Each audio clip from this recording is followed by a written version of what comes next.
Hello, today we're going to learn how to do displacement in DaVinci Resolve.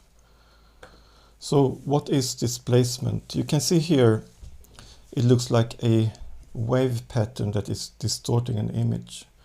And this can be used to add ripples on a water surface or heat waves in hot air, for example.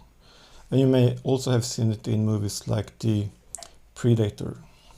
So let's see how we can do this in DaVinci Resolve. This is the Fusion page. So I'm first going to remove what I already did, and we will do this together.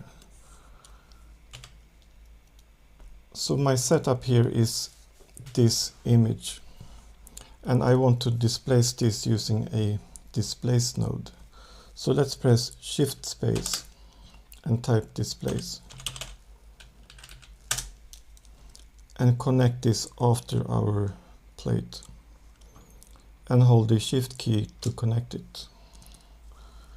And this by itself will not do anything because we don't have anything to drive this displacement. So let's add a wave-like pattern.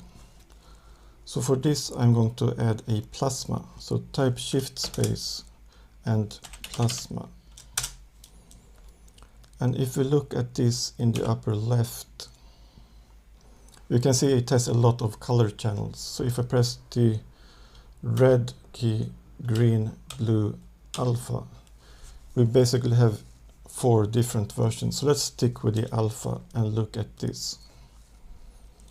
And this is not moving at all. So we need to animate this pattern. So if you go to the plasma node and click on the second icon, then we have a face.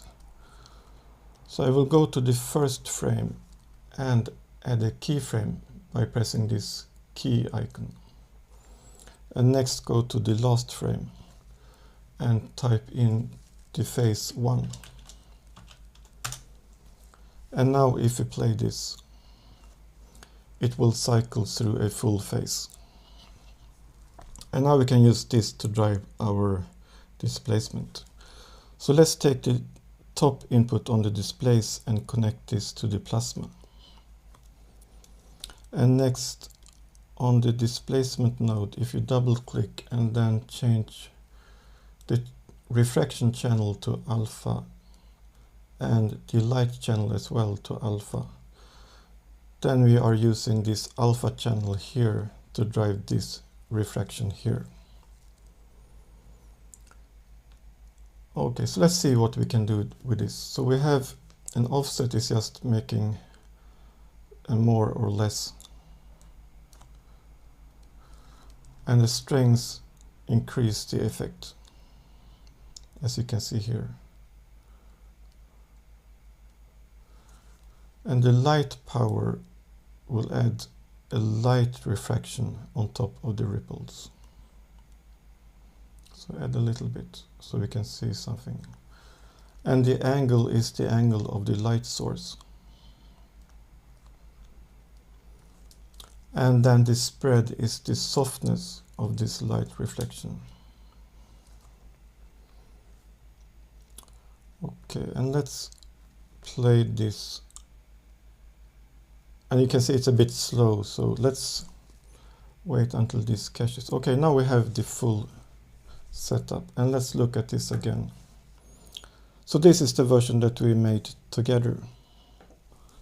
I hope this was helpful, and see you next time. Over and out.